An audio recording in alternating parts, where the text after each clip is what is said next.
Assalamualaikum warahmatullahi wabarakatuh. Kembali lagi bersama Cikgu Hazim di dalam Matematik Tingkatan 1.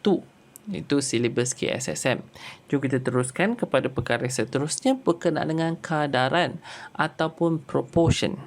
Okey, proportion dalam buku teks di sinilah, ataupun adik-adik kalau adik-adik belajar buku teks ni proportion. Apakah kadar, apakah nisbah dan apakah kadaran, apakah beza dia? Kadaran ni adalah hubungan ataupun persamaan antara dua kadar. Video sebelum ni cikgu dah menerangkan tentang kadar, tetapi kadaran berkaitan dengan ada dua kadar. Okey, tetapi bila untuk kadaran ni selalunya akan minta mencari satu unknown, atau maksud mencari satu unknown tu adalah mencari satu nilai yang kita tak tahu. Alright, benda macam ni kan, adik-adik kena banyak tengok kepada contoh ni. Okey, jom kalau kita tengok contoh di sini. Ini adalah contoh soalan dia. Adik-adik boleh juga dapatkan soalan ni dalam buku teks. Kenapa cikgu pakai soalan buku teks? Supaya adik-adik boleh tengok video ni untuk tolong adik-adik buat kerja sekolah. Untuk buatlah kan, jadi lebih faham. Kita tengok bacakan di sini, dia kata terdapat 200 orang pemain dalam 8 pasukan rugby yang menyertai satu karnival. Dia kata ada 200 pemain dalam 8 pasukan rugby. Tentukan bilangan pemain, itu dia minta kita cari bilangan pemain dalam dua pasukan jika setiap pasukan mempunyai bilangan pemain yang sama. Jadi untuk nak selesaikan soalan ini, untuk kadaran di sini, cikgu nak terangkan ada 3 contoh jalan kerja atau 3 kaedah. Kaedah pertama, kaedah faktor skala. Kaedah kedua, darab silang. Dan kaedah ketiga, kaedah pecahan. Kaedah pecahan adalah kaedah yang quite susah sikit lah, tetapi masih juga boleh digunakan di masa depan. Ni banyak digunakan masa akan datang, itu tingkatan 4 dan tingkatan 5. Darab silang yang paling mudah untuk buat, mana-mana pun bila boleh buat. Faktor skala adalah bila nombor yang cantik sahaja. Apa maksud nombor cantik? Jom kita teruskan kepada kaedah faktor skala ni. Kaedah faktor skala, kita ada bermain dengan dua kadar. Dia cakap 200 pemain dalam 8 pasukan. Berapakah pemain dalam 2 pasukan? Kaedah faktor skala di sini, daripada 200 pergi ke 8, darab berapa atau bahagi berapa? Itu yang dikatakan kaedah faktor skala. Mesti ada di sini ada satu nilai, sama ada darab ataupun bahagi. Jadi di sini nampak daripada besar ke kecil, bahagilah. Bahagi berapa? Bahagi dengan 25. Okey, dan di sini sama juga 8 darab dengan 25 akan jadi 200. Kita dah dapat dia faktor skala. Kita dah tahu faktor skala dia adalah nilai sama dengan 25.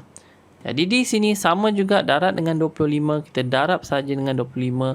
Jadi 2 darab 25 sama dengan 50. Itu saja. Jadi jawapan dia 50 pemain. Okey. Senang tak senang? Senang saja. Sebab tu cikgu cakap di sini, kaedah faktor skala kalau nombor yang cantik. Bermaksud nombor darab dia cantik ni 25 per 25. Kadang faktor skala dia ada perpuluhan.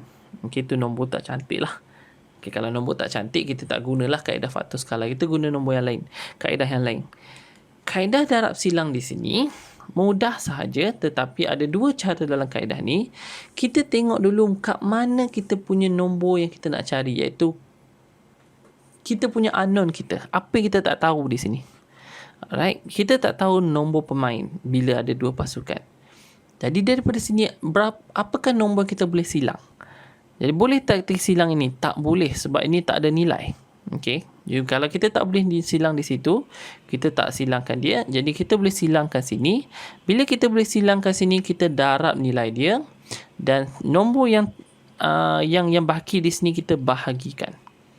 Alright. Jadi nak dapatkan nombor pemain di sini, pengiraan dia adalah daripada 200 darab dengan 2 bahagi dengan 8.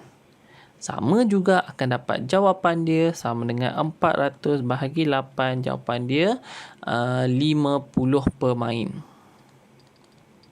Okey, ini cara pertama. Cara kedua pun sama, lebih kurang sama juga, tapi senang juga.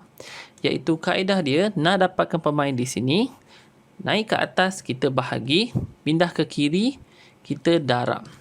Apa maksud dia? 2 bahagi 8, iaitu 2 bahagi 8, kita naik atas kita bahagi, and then darab dengan 200. Lebih kurang sama juga, iaitu dapat juga jawapan dia 50 pemain. Okay. Ini kaedah darab silang. Kaedah yang seterusnya itu kaedah pecahan. Kaedah pecahan ni apabila kaedah pecahan ni apabila terlalu susah ataupun adik-adik nak menggunakan ini bila adik-adik nak gunakan untuk masa akan datang. Okey, cikgu cakap kaedah pecahan ni banyak digunakan untuk masa akan datang, iaitu tingkatan 4, tingkatan 5 dan banyak dan sebagainya. Tapi ini adalah satu konsep yang adik-adik belum belajar, iaitu bermain dengan algebra. Cikgu terangkan dahulu, tetapi adik-adik boleh belajar ini dan adik-adik akan belajar ini kemudian. Untuk pemain di sini, cikgu simbolkan dia sebagai X. Dan pecahan, cikgu letak pecahan di sini, cikgu letak pecahan di sini. Jadi nilai dia kita akan dapat 200 per X sama dengan 8 per 2. 8 per 2.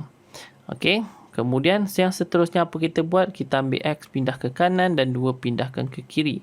So, bila apa akan jadi di sini? Dia akan jadi 200 darab 2 sama dengan 8 darab dengan X. So, 400 sama dengan 8X. Okey, so yang seterusnya kita teruskan di sini. So, 8 pindahkan ke kiri, dia akan jadi 8. 400 bahagi dengan 8 sama dengan X. Di X sama dengan 50 pemain. Mungkin adik-adik kurang faham lah, tetapi tak menjadi masalah. Adik-adik akan belajar kemudian. At least adik-adik dah belajar awal. Okay. Jadi itu sahaja untuk video cikgu kali ini berkenaan dengan kadaran. Kalau ada apa-apa masalah, boleh tinggalkan komen di bawah dan sila tekan like, share dan subscribe untuk video-video yang seterusnya. Okay, dan itu sahaja daripada cikgu dan terima kasih. Jumpa lagi.